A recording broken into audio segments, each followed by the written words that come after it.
बिहार विधानसभा चुनाव के लिए एनडीए में सीटों का बंटवारा हो गया है। 243 सीटों वाली बिहार विधानसभा में जेडीयू को 122 सीटें मिली हैं। इसमें से जेडीयू अपने कोटे से जीतन राम मांझी की हिंदुस्तानी अवाम मोर्चा को 60 सीटें देंगी।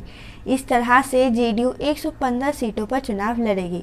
भारतीय जनता पार्टी को 121 सीटें मिली हैं। बीजेपी अपने कोटे से मुकेश सहनी की विकासशील इंसान पार्टी को सीटें देंगी।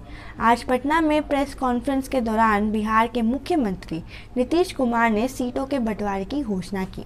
इस दौरान बीजेपी के प्रदेश अध्यक्ष संजय जायसवाल ने कहा कि नीतीश कुमार के नेतृत्व में ही बीजेपी चुनाव लड़ेगी और सरकार बनाएगी। इसमें किसी प्रकार के शक की गुंजाइश नहीं है।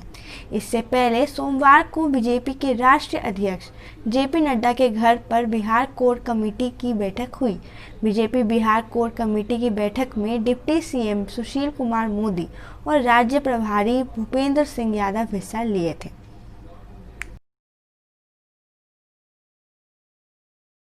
पहले बीजेपी और जेडीयू ने 2010 का विधानसभा चुनाव लड़ा था। तब जेडीयू 141 और बीजेपी 102 सीटों पर अपना उम्मीदवार उतारी थी। इस चुनाव में जेडीयू ने 115 तो बीजेपी ने 91 सीटों पर जीत हासिल की थी। विचार करने वाली ये बात है कि राज्य में 28 अक्टूबर से शुरू होने वाले चुनाव में एनडीए का मुकाबला तेजस्वी के नेतृत्व में चुनाव लड़ने वाले महागठबंधन से है।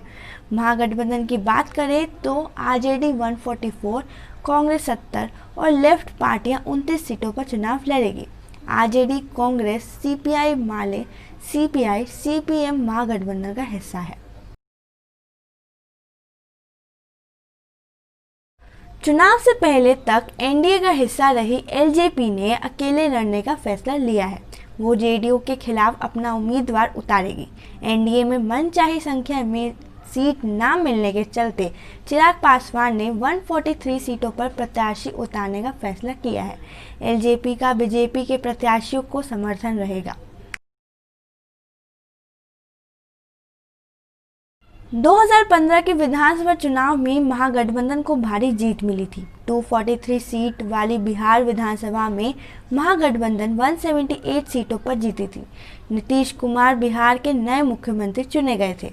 हालांकि चुनाव के 2 साल बाद जेडीयू महागठबंधन से अलग हो गई थी और बीजेपी से हाथ मिला लिया था। इस चुनाव में आरजेडी को 80, जेडीयू को 71, बीजेपी को 53 और कांग्रेस को 27 सीटों पर जीत मिली थी।